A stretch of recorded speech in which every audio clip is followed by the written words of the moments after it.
الحمد لله رب العالمين، والصلاة والسلام على سيد الأنبياء والمرسلين وعلى آله وصحبه أجمعين، أما بعد. أعوذ بالله من الشيطان الرجيم،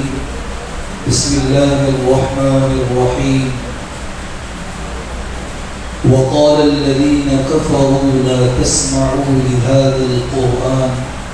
والغوا فيه لعلكم تغلبون. صدق الله العظيم.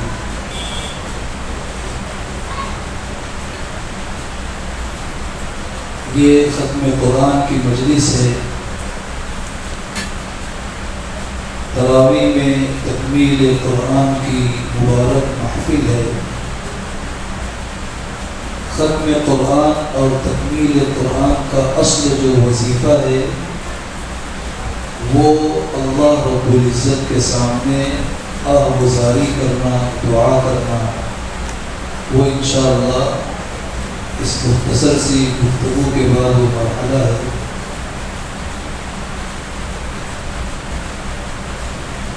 اس دعا سے پہلے آپ تمام دینی بھائیوں کی خدمت میں آج کی اس ختم قرآن کی مناسبت سے اور آئندہ زندگی میں اللہ تعالیٰ ہم سب کو بار بار ایسی مبارک مجلسوں میں شرکت کا جب بھی موقع دے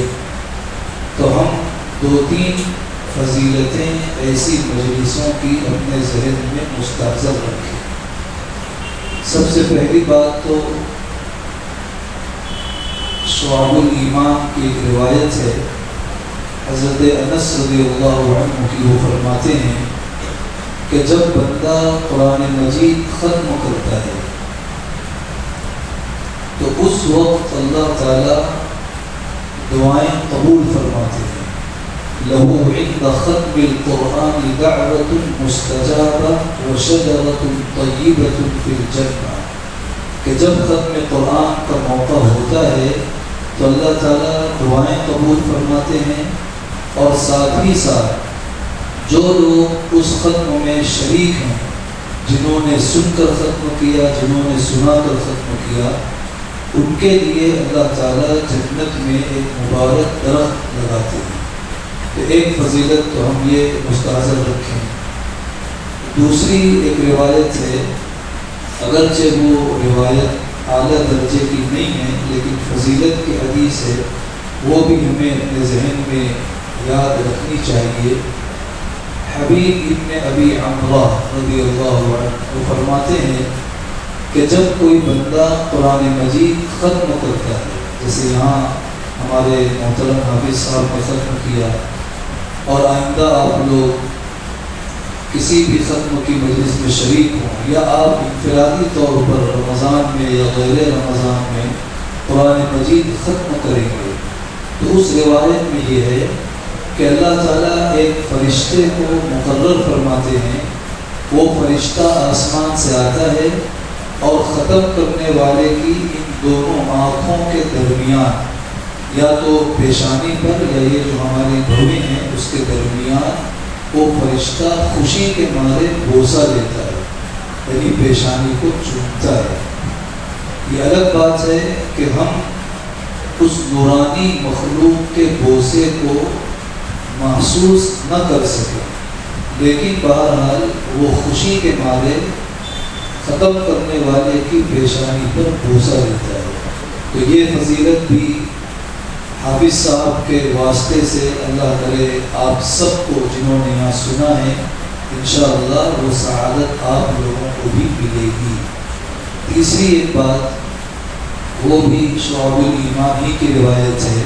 نبی کریم صلی اللہ علیہ وسلم نے فرمایا کہ جو بندہ قرآن مجید دن میں ختم کرتا ہے، من ختم القرآن اول النہار، جو قرآن مجید دن میں ختم کرتا ہے یعنی غروب آفتاب سے پہلے، جیسے آج کل 6:45 کا ٹائم ہے تو 6:45 سے پہلے ختم کرتا ہے یعنی دن میں، تو اللہ تعالیٰ ایک فرشتہ مقرر فرماتے ہیں، وہ رات بھر اس کے لیے دعائے رحمت اور مغفرت کرتا ہے. اور اسی طرح اس روایت میں ہے کہ جو بندہ رات میں قرآن مجید ختم کرتا ہے، جیسے ابھی ہم نے آپ لوگوں نے سن کر اور حافظ صاحب نے سنا کر رات میں ختم کیا، تو صبح تک ایک فرشتہ اللہ تعالیٰ طے فرماتے ہیں، وہ فرشتہ سنانے والے سننے والوں کو دعائے رحمت اور مغفرت سے نوازتا ہے۔ یہ 2-3 فضیلتیں آپ سب بھائیوں سے گزارش ہے کہ ابھی جو دعا ہوگی اس میں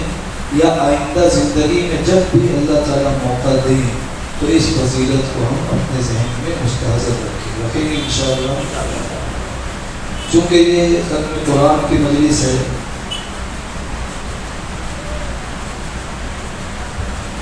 میں بلا تمہید ایک ضروری بات عرض کر دوں۔ آج ہم مسلمان، آج سے نہیں، نبی کریم صلی اللہ علیہ وسلم کے اس دنیا سے پردہ فرما جانے کے بعد سے فتنوں میں، آزمائشوں میں گھرے ہوئے، عالم کفر، باطل طاقتیں، طاغوتی قوتیں مسلسل ہم مسلمانوں پر وار کر رہی ہیں، حملے کر رہی ہیں، اور وہ وار، وہ حملے الگ الگ نوعیت کے ہیں۔ ان کے وہ وار ہماری تہذیب پر ہوئے، ہماری ثقافت پر ہوئے، ہمارے تعلیمی میدان میں ہوئے، ہمارے معاشرتی میدان میں ہوئے۔ غرض زندگی کے ہر شعبے میں دشمنان اسلام نے ہم پر بہت سے حملے کیے، لیکن ان تمام حملوں میں، ان تمام واروں میں ایک وار اور ایک حملہ ایسا خطرناک ہے کہ اس کی خطرناکی کو خود اللہ تعالیٰ نے قرآن مجید میں ذکر کیا۔ اس فتنے کی بھیانک صورتحال کو، اس کے اندیشوں کو اللہ تعالیٰ نے خود قرآن مجید میں ذکر کیا۔ ہم اندازہ کر سکتے ہیں کہ اہل کفر کی طرف سے، دشمنان اسلام کی طرف سے ہونے والے تمام حملوں میں ایک ایسا خطرناک حملہ جس کی نشاندہی خود اللہ تعالیٰ نے فرمائی، تو اس کے بھیانک اور اس کے خطرناک، اس کے ہولناک ہونے کا ہم اندازہ نہیں کر سکتے۔ وہ کیا ہے جو آیت میں نے پڑھی، وَقَالَ الَّذِينَ كَفَرُوا لَا تَسْمَعُوا لِهَذَا الْقُرْآنِ، اہل کفر نے، باطل طاقتوں نے اور طاغوتی قوتوں نے یہ کہا، یہ ہنگامہ مچایا کہ لا تسمعوا لهذا القرآن، اس قرآن کو نہ سنو، یا یہ قرآن جب پڑھا جائے تو تم اتنے ہنگامے کرو، اتنے شور کرو، اتنے غوغا کرو اور اتنے تماشے کرو کہ مسلمانوں کے کان قرآن کے حروف اور تلاوت سے نا آشنا رہیں، مسلمان قرآنی الفاظ سے، قرآنی معانی سے دور رہیں۔ وَالْغَوْ فِيهِ، اور اس میں تم لوگ جتنی بدتمیزیاں ہو سکتی ہیں بدتمیزیاں کرو، کیوں؟ لَعَلَّكُمْ تَغْلِبُونَ، تاکہ تم جیت سکو، تاکہ تم غالب آ سکو۔ یعنی اہل کفر یہ چاہتے ہیں کہ قرآن مجید اور مسلمان ان دونوں میں ایک سد سکندری قائم کر دی جائے، مسلمان اور قرآن ان میں جدائیگی کر دی جائے، تاکہ ہمیں یعنی کفر والوں کو غلبہ مل سکے، جیت مل سکے، فتح مل سکے۔ یہ ایسا حملہ ہے جو خود قرآن مجید نے کہا، اور یہ ہماری بدقسمتی ہے، بدنصیبی ہے کہ اس حملے میں 100% وہ لوگ کامیاب ہوئے، اس حملے میں 100% وہ لوگ اپنے مشن میں پہنچے ہوئے۔ یہ حملہ بہت ہی کارگر ہوا کہ انہوں نے قرآن مجید سے مسلمانوں کا رشتہ کاٹ دیا، انہوں نے مسلمانوں کو قرآن مجید سے ہم کو ہٹا دیا، انہوں نے قرآن مجید کی بتائی ہوئی تعلیمات، قرآن مجید میں ارشاد فرمائے گئے فرامین سے ہم مسلمانوں کا رشتہ منقطع کر دیا، اور اس میں وہ کامیاب بھی ہوئے۔ جنگ عظیم جب ہو رہی تھی تو اس موقع پر اس کائنات کے بہت ہی بڑے بدبخت اور بہت ہی شقی القلب اور بہت ہی خبیث ترین انسان لندن کی پارلیمنٹ میں ہم یہ دیکھتے رہتے ہیں کہ قرآن مجید نعوذ باللہ کبھی ڈنمارک میں ادھر یورپین ممالک میں قرآن مجید کے نسخے جلائے جاتے ہیں۔ تو اس وقت ایسا ہوا کہ یہ فلسطین کا مسئلہ جب اٹھا تو اس نے یعنی پارلیمنٹ کے ممبر نے وہاں پارلیمنٹ میں نعوذ باللہ قرآن مجید کے نسخے کو پورے پارلیمنٹ میں اچھالا، اس کی بے حرمتی کی، گستاخی کی، بے عزتی کی، اور پٹک پٹک کر اس نے کہا کہ جب تک یہ قرآن رہے گا یا مسلمان قرآن سے جڑے رہیں گے تب تک ہم جتنے بھی پلان بنا لیں، جتنی بھی سازش کر لیں، ہم کامیاب نہیں ہو سکتے۔ اگر ہم مسلمانوں پر غلبہ چاہتے ہیں، اگر ہم مسلمانوں کو زیر کرنا چاہتے ہیں، اگر ہم مسلمانوں کو مغلوب کرنا چاہتے ہیں تو پہلے اس کتاب کو یا اس کتاب سے مسلمانوں کے رشتے کو بالکل ختم کرنا ہوگا، اور آج وہ لوگ اس میں کامیاب ہیں۔ اس ختم قرآن کے موقع پر یہاں جتنے ہمارے مسلمان بھائی، اسلامی بھائی بیٹھے ہیں، سب طے کر کے جائیں کہ ہم انشاءاللہ قرآن مجید سے اپنی زندگی کو جوڑیں گے انشاءاللہ۔ قرآن مجید سے جڑنے کا دو مطلب، ایک تو ہم اس کے الفاظ سے جڑیں،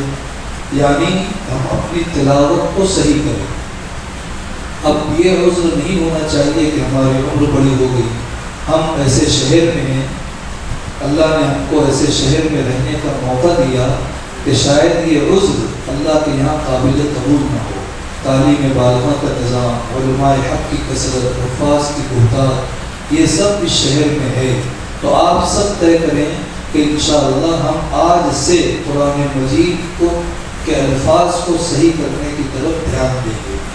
اور بڑی عمر ہو جاتی ہے، ترمذی شریف کی روایت ہے، یہ عذر صحیح ہے کہ ہماری زبان نہیں پلٹتی، ہم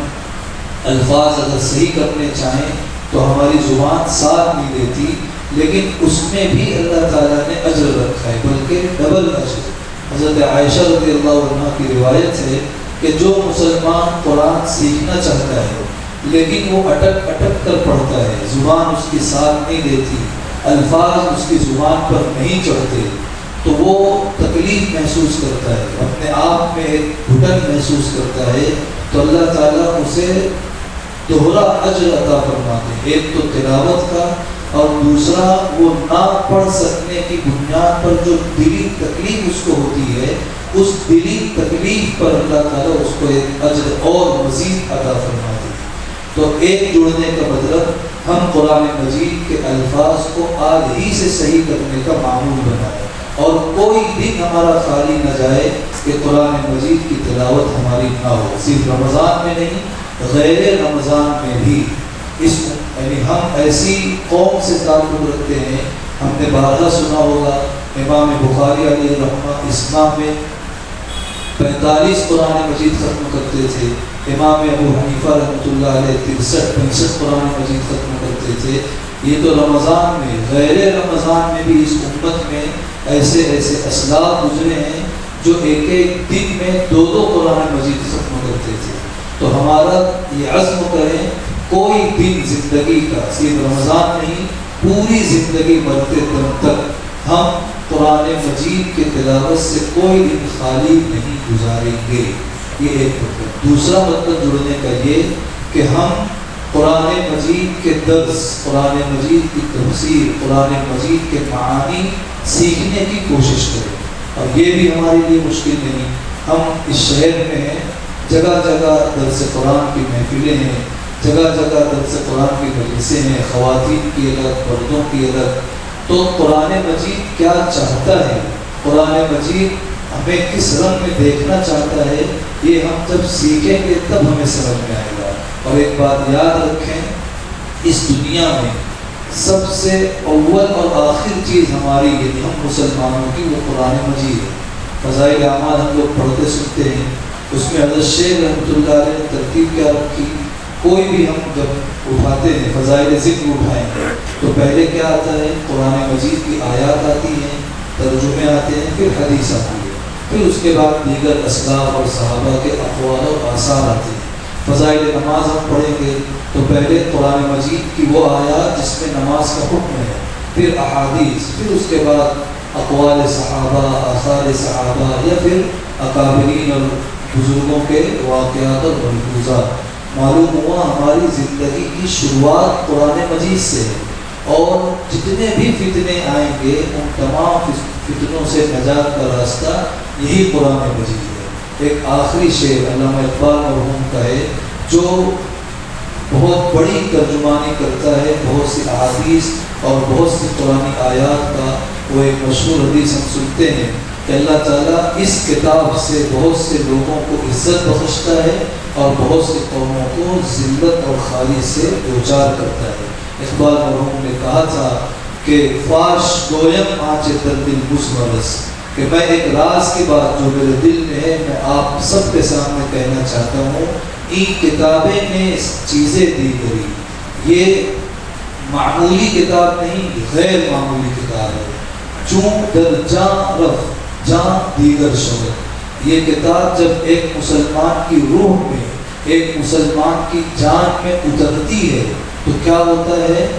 چون در جان رفت جان دیگر شود، چون در جان دیگر شود جہاں دیگر شود۔ جب ایک مسلمان کا اندر بدلتا ہے، ایک مسلمان کی روح بدلتی ہے، ایک مسلمان کی جان بدلتی ہے تو کل جہاں کا نقشہ اللہ تعالیٰ بدل دیتے ہیں۔ تو اگر ہم چاہتے ہیں ہماری تجارت صحیح ہو، ہماری معاشرت صحیح ہو، ہماری تہذیب صحیح ہو، ہم صحیح ہوں، ہمارے بچے صحیح ہو، نسلیں صحیح ہوں، اور ہماری یہ کائنات اور کل آنے والی کائنات صحیح ہو تو ہمیں قرآن مجید سے جڑنا ہوگا۔ پھر سے آپ سب بھائیوں کو مبارکباد، اور خاص طور پر ہمارے محترم حافظ فضل الرحمان صاحب کو مبارکباد کہ انہوں نے قرآن مجید سنایا، اللہ نے توفیق دی، اور آپ لوگوں کو اللہ نے توفیق دی کہ 6 روزہ قرآن مجید آپ نے سنا۔ لیکن اور زیادہ مبارکبادی آپ کی بڑھے گی جب کہ آپ کل سے تراویح کا سلسلہ بند نہ کریں۔ تراویح کا سلسلہ عید کا چاند دکھنے تک ہے، چاہے آپ علم طرح سے پڑھیں، بہتر تو یہ کہ کہیں اور اگر قرآن مجید ہم ختم کرنا چاہیں سن کر وہ بھی ختم کریں، لیکن اگر نہیں کر سکتے تو کم سے کم علم طرح یا جو مختصر قرآن مجید کی دیگر آیات سے تراویح ہوتی ہے ہم اس جگہ شریک ہو کر، یا یہی اگر ہوتی ہے تو یہاں شریک ہو کر ہم عید کے چاند تک تراویح کا اہتمام کریں۔ اللہ تعالیٰ اس ختم قرآن کی جو برکتیں ہیں آپ سب کو، مجھے ہم سب کو عطا فرمائے۔ دعا دعوانا الحمدللہ۔